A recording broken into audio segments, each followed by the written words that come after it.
오늘부터는 찰스 스펄전 목사님께서 이사야 2장 22절의 말씀을 사람은 그 호흡이 코에 있다 라는 제목으로 설교했던 내용을 함께 읽고 묵상하겠습니다. 오늘은 그 설교 가운데 서론의 내용을 함께 읽도록 하겠습니다. 먼저 본문의 말씀을 읽겠습니다. 너희는 인생을 의지하지 말라. 그의 호흡은 코에 있나니 샘할 가치가 어디 있느냐. 아멘. 자, 설교 내용을 읽도록 하겠습니다. 사람은 특히 타락 이후로는 아주 물질적인 피조물입니다. 널리 유행하는 물질주의라는 우리의 부패한 본성의 결과는 우리가 신뢰의 대상으로서 만질 수 있고 들을 수 있고 볼 수 있는 무언가를 갈망한다는 것입니다. 우리는 만질 수 있고 들을 수 있고 볼 수 있고 혹은 느낄 수 있는 무언가를 원합니다. 인간은 본성상 우상 숭배자입니다. 가장 우호적인 환경에서도 그는 우상들에게로 달려갑니다. 주의 백성 이스라엘은 크고 높은 팔을 펼쳐 애굽에서 건져낸 백성이며 하나님이 그들 가운데 계신다는 표적과 증거들이 충분했습니다. 그것은 참으로 고귀한 출발이었습니다. 자, 이후에 그들을 둘러싼 환경들은 그들에게 매우 유익하였습니다. 그들은 광야에서 지냈습니다. 그곳에서 그들이 살기 위해서는 그들은 하나님의 특별한 보호와 공급을 통해 살아가야 했습니다. 그들은 추수하지도 않았고 곡식을 모아 창고에 들이지도 않았습니다. 그들이 먹었던 떡은 하늘에서 떨어졌으며 그들이 마신 물은 하나님의 명령에 따라 모세가 친 반석에서 솟아났습니다. 그들은 한낮에는 구름 덮개로서 뜨거운 태양으로부터 보호를 받았으며 밤에는 그 동일한 구름 덮개가 불기둥으로 변하여 그 천막 도시를 비춰주었습니다.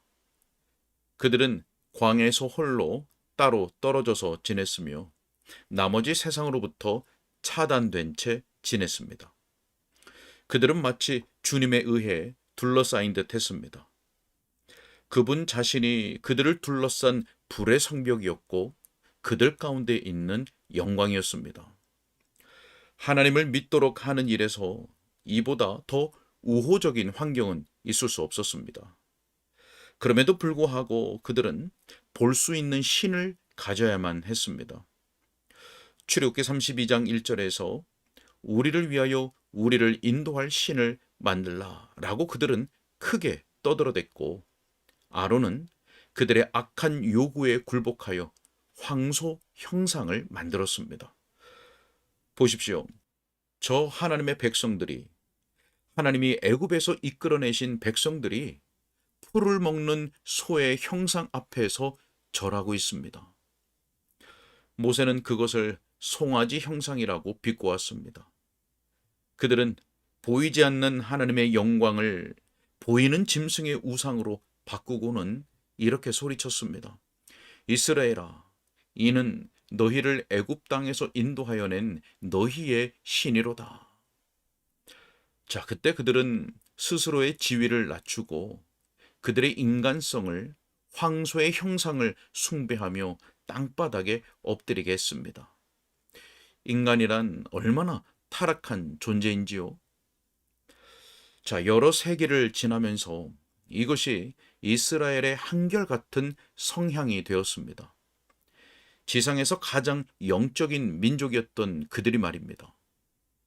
이 민족은 기적에 의해 교육받고 계시에 의해 가르침을 받았음에도 불구하고 계속해서 잘못된 길을 따라 이방인들의 신들을 찾았습니다.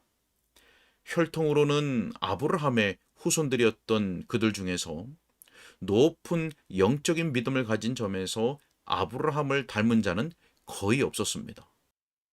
이사야 시대의 백성들도 그들과 마찬가지였습니다. 그들은 그들 자신의 부를 주요한 의지의 대상으로 삼았습니다.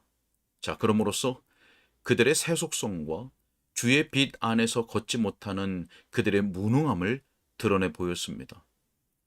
우리는 이사야 2장 7절 말씀에서 그 땅에는 은금이 가득하고 보화가 무한하며 라는 말씀을 읽을 수 있습니다.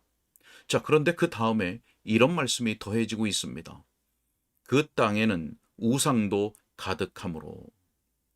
오호라, 이 물질에 대한 우상 숭배가 오늘날에도 하나님의 백성들 사이에 만연합니다. 주님께서 가르쳐 주신 기도 가운데 오늘 우리에게 일용할 양식을 주시옵고 라는 그 기도는 그리스도인들에게조차 일반적인 욕망의 수준에 훨씬 못 미치는 기도입니다. 우리의 요구들은 사치품들을 위한 것이고 그것들을 많이 가지는 것입니다. 만일 이처럼 하루 벌어 하루 사는 방식, 즉 날마다 일용할 양식으로 사는 방식을 따라 공급받아야 한다면 많은 사람들이 세상에서 쓰러질 것입니다. 신앙을 고백한다는 일부 그리스도인들에게 하나님의 섭리는 단순한 꿈에 불과합니다. 그들은 하늘의 돌보심보다 더욱 의지가 될 만한 좀 더 확실한 무언가를 갖지 않으면 안심하지 못합니다. 여러분은 제가 빈정거린다고 생각할 것입니다. 자, 그러나 사실이 그렇지 않습니까? 믿는 자라고 고백하는 여러분이 중요한 기회를 붙잡으려고 얼마나 갈구하는지를 보십시오. 가장 천박한 속물들처럼 그것들을 열심히 긁어 모으고 저장합니다. 저는 성경이 우리에게 명하는 절약에 대해서는 한마디도 반대하지 않습니다. 개미처럼 추울 때를 대비하여 우리는 저축해 둡니다. 하지만 저는 부하기를 갈망하는 것에 대해 반대하여 말하는 것이며 우리의 물질이 하나님의 영광을 위해서 쓰여야 한다는 것과 우리가 단지 청지기 드린 것을 아예 망각하는 이기적인 소비에 대해 말하는 것입니다. 다시 말씀드립니다. 마치 성경에 하나님이 친히 그 오른손으로 우리의 현세적인 필요를 공급하신다는 약속이 없는 것처럼, 그리고 우리의 보물을 하늘에 쌓아두라고 하는 권면도 없는 것처럼 노예처럼 살거나 긁어 모으려 하거나 움켜쥐려고 하지 마십시오. 우리가 거짓말쟁이들입니까? 우리가 우리의 존재와 소유는 모두 주의 것이라고 말하면서 정작 우리 자신은 마치 내세의 구원이 없는 것처럼 이런 것을 추구하면서 살지 않는가요? 설교자가 이런 의문들을 제기할 필요가 있다는 것은 부를 숭배하려는 일반적인 경향이 있다는 것, 혹은 적어도 그것을 중요한 의지의 대상으로 간주하는 경향이 있다는 것을 나타내는 것입니다. 자, 이스라엘 백성들과 마찬가지로 열방들도 힘을 우상화하려는 경향이 있습니다. 자, 그렇습니다. 그들은 야만적인 형태의 힘까지도 우상화합니다. 우리는 성경에서 그 땅에는 마필이 가득하고 병거가 무수하며 라는 말씀을 읽습니다. 이스라엘은 이런 것들을 신뢰했습니다. 여호와께서 자기 백성의 보호자시며 만군의 주가 그분의 이름입니다. 오직 그분만이 애굽과 바벨론을 상대하실 수 있었습니다. 하지만 이스라엘과 유다의 왕들은 그렇게 생각하지 않았습니다. 그들은 큰 군대가 없이는 안전하다고 느끼지 못했습니다. 그들은 말과 병거를 늘려야만 했습니다. 그들은 구원하는 데에 군마는 헛되다라는 사실을 망각해버렸습니다. 그들은 오직 주님만이 자기 백성의 구원이심을 알지 못했습니다. 자, 그와 비슷한 느낌이 오늘날 하나님의 백성들 가운데도 나타나고 있습니다. 우리는 보이는 힘을 갈망합니다. 그것은 상황이 요구하는 바에 따라 물리적인 것일 수도 있고 정신적인 것일 수도 있습니다. 어쨌든 우리는 어떤 인간적인 형태로 구현된 그것을 손에 넣기를 갈망합니다. 우리는 하나님만을 의지하지 못하고 약한 그때의 강함이라고 느끼지 못합니다. 여호와께서는 말의 힘이 세다 하여 기뻐하지 아니하시며 사람의 다리가 억세다 하여 기뻐하지 아니하시지만 그분의 백성들은 종종 그러합니다. 웅변, 명석함, 지성, 이런 것들이 여전히 교회가 연모하는 우상들입니다. 교회는 이 말씀을 이해하지 못했습니다. 이는 힘으로 되지 아니하며 능력으로 되지 아니하고 오직 나의 영으로 되느니라. 여전히 우리는 수단을 과대평가하고 신성한 일꾼을 과소평가합니다. 여전히 음악과 건축과 웅변이 단순한 복음과 성령의 역사를 시중드는 것보다 더 많이 기대되고 있습니다. 인간들이 보이지 아니하시는 하나님을 신뢰하게 되는 일이 얼마나 힘겨운 일인지요. 여전히 이 말씀은 진실입니다. 이사야 2장 8절로 9절 말씀에 그 땅에는 우상도 가득하므로 천한 자도 절하며 귀한 자도 굴복하더라. 하나님의 교회여, 얼마나 오래 있어야 그대가 하나님을 믿으리요? 자, 이 백성들은 열띤 우상 숭배 중에 많은 우상들을 세웠습니다. 그들은 무엇이든 신으로 만들었습니다.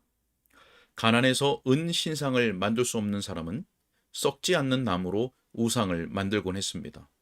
그것을 깎고 금빛으로 칠하고는 스스로 그 앞에 절하곤 했습니다. 사람이 이런 짓을 할 수 있다니 이 얼마나 어리석음의 극치입니까? 여러분은 이런 우상 숭배가 이방 나라들에게 한정된 것이라고 말합니다. 그러나 그렇지 않습니다. 우상 숭배는 이곳에서도 흔합니다. 요한일서 5장 21절에 자녀들아 너희 자신을 지켜 우상에게서 멀리하라 라는 말씀은 여전히 선포될 필요가 있는 본문이며 그리스도인 회중에게 설교되어야 할 본문입니다. 우상들이 주의 성소에도 침투하려 하기 때문입니다. 현대 우상들의 모양과 형태는 다양하고 교묘합니다. 우리는 힌두교도에게 두려움의 대상이 되는 코끼리의 머리를 가진 신이나 아프리카인이 두려워하는 터무니없는 주물을 목격하진 않습니다.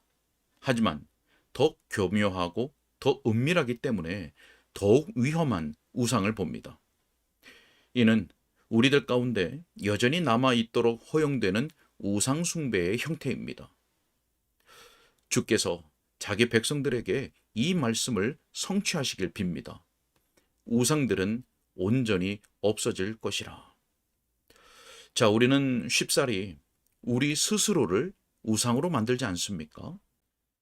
우리가 그것을 채 의식하기도 전에 우리는 이렇게 타락할 수 있습니다. 사람이 자기 자신을 숭배하는 것보다 타락의 정도를 더 잘 보여주는 것이 무엇이 있겠습니까? 우리는 성경에서 어떤 이들에게 그들의 신은 배요라고 읽습니다. 이 배란 자아의 천한 부분입니다. 우리 모두는 이따금씩 우리 자신을 지나치게 신뢰합니다. 여러분, 이것이 우상 숭배가 아니고 무엇입니까? 우리는 어느 정도 우리 자신을 추구합니다. 이것이 우상 숭배가 아닙니까? 우리는 우리 자신의 성취와 획득을 존중하니 이것이 우상 숭배와 다를 바가 무엇입니까? 많은 사람들이 그들 자신을 신이요 또한 주로 삼아왔습니다. 장난감을 가져야 하는 아이처럼 인간은 보이는 신뢰와 의지의 대상을 가져야 합니다. 이런 목적으로 사람이 많은 꾀를 낸 것입니다. 그는 보이는 신이 없이 지내는 것보다는 차라리 강에 있는 파충류들과 정원의 식물들까지 숭배하려 할 것입니다. 오호라, 불쌍하고 어리석은 인간이요. 자, 저는 이 문제에 대해 상세히 설명할 필요가 없습니다. 여러분 모두 이런저런 방식으로 그것이 얼마나 사실인지를 압니다. 인간은 하나님을 자기의 모든 것으로 삼는 영적인 생명으로부터 벗어나 감각적인 종교에 빠져 방황합니다. 그곳에서 그는 다른 신을 발견하든지 그렇지 않으면 어떤 상징이나 피조물을 자신과 하나님 사이에 위치하도록 허용합니다. 슬프게도 죄로 말미암아 우리의 본성은 너무나 왜곡되고 삐뚤어졌으므로 우리는 우상 숭배의 마법에 빠진 듯이 보입니다.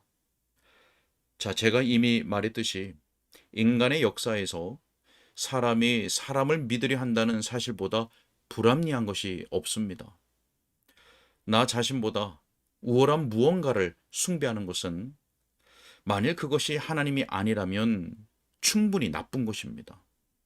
하지만 나와 같은 사람에게 나 스스로를 의지하기 시작하고 그래서 기껏해야 나약한 피조물에 불과한 존재인 그 인간으로 하여금 하나님의 자리를 차지하도록 허용하는 것은 정녕 터무니없는 악입니다.